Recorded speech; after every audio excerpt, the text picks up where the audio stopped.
You can have all the security features in place for your WordPress site, but if they are all on an infected server in your web hosting account, then your site can still get infected. Now, I don't mean to be a Debbie Downer here because this is the worst case scenario and may never happen, but you should plan for the worst and hope for the best.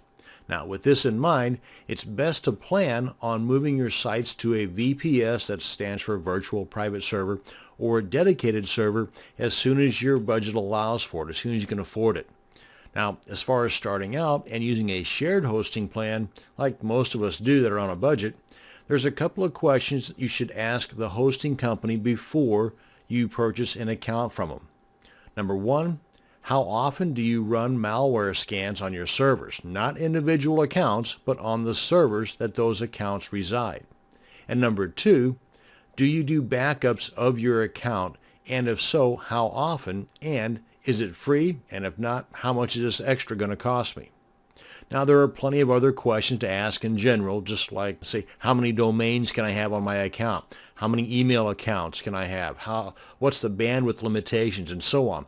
But most of these are actually spelled out on the hosting company's websites. So if you're wanting to save a ton of time and research, then you can contact a guy named Jim at tvcnet.com. Let me just show you here. That's tvcnet.com, and then it'll just redirect you to this site here.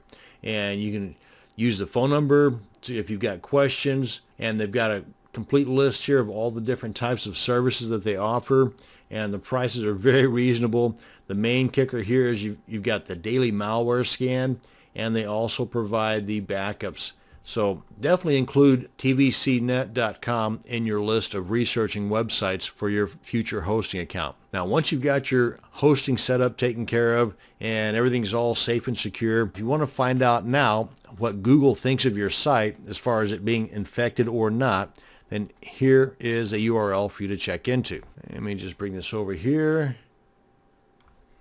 And you can just replace this www.example.com with your URL, like, for example, this right here. And I'll show you an example of what it's going to look like. I think that'll work. I don't think I need the www in front of mine. Let me just copy this and paste this in the address bar here. And this is the results of what you should get if your page is clean. What is the current listing status for your domain? And it'll tell you here if your site is listed as suspicious or not, and hopefully it's not suspicious, and so on. And there's a host of other goodies over at the Webmaster Tools that you can rely on to keep your site safe, secure, and indexed too.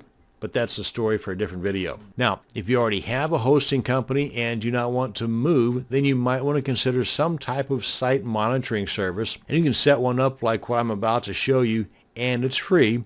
Or there are free services and there are paid services that'll monitor your website on a constant basis. Now, both paid and free have their pros and cons, and you can do a search for website monitoring service and come up with a little over 150 million results. So there's no shortages of options to choose from here. But let's go ahead and look at a way that you can do this for free, and it's going to take less than 5 minutes to set up. And this is called Google Alerts for Malware. So what you want to first figure out is a list of all the keywords that you want Google to alert you about if they happen to pop up on your site.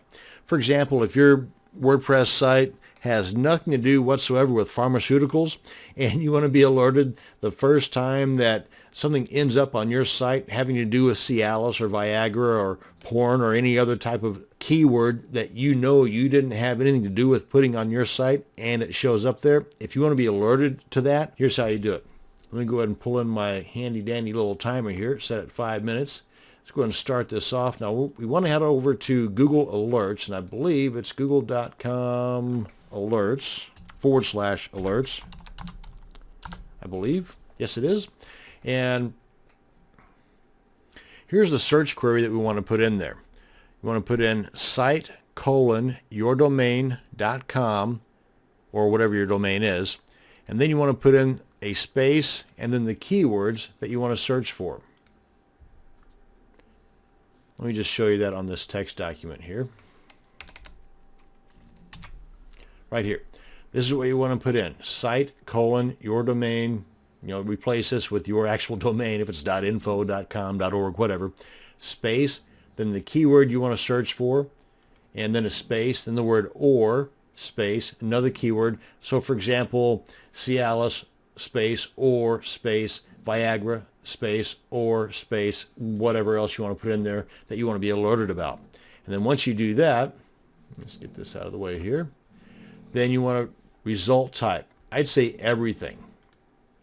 And you can always come back and adjust this later if you're just getting too much information. Hopefully you won't get any information. That's the goal here. How often? I'd say at least once a day. And because remember, this is free, so why not? How many? Only the best results? I'd say all results. And then your email address that you want the alerts to be sent to. Then click on Create Alert, and you're good to go. Now, if you have several alerts in here, because maybe you're fluent with Google Alerts, then you can go here to Manage Your Alerts to go in and edit any alerts that you have set up, or to see if you need to make any adjustments on any of those current alerts you've got already created. And there you go. You see, you're able to do this site monitoring for free in under 5 minutes. And that's going to bring us to the end of this video on site monitoring and web hosting the secure way. Thanks for watching. You have a great day.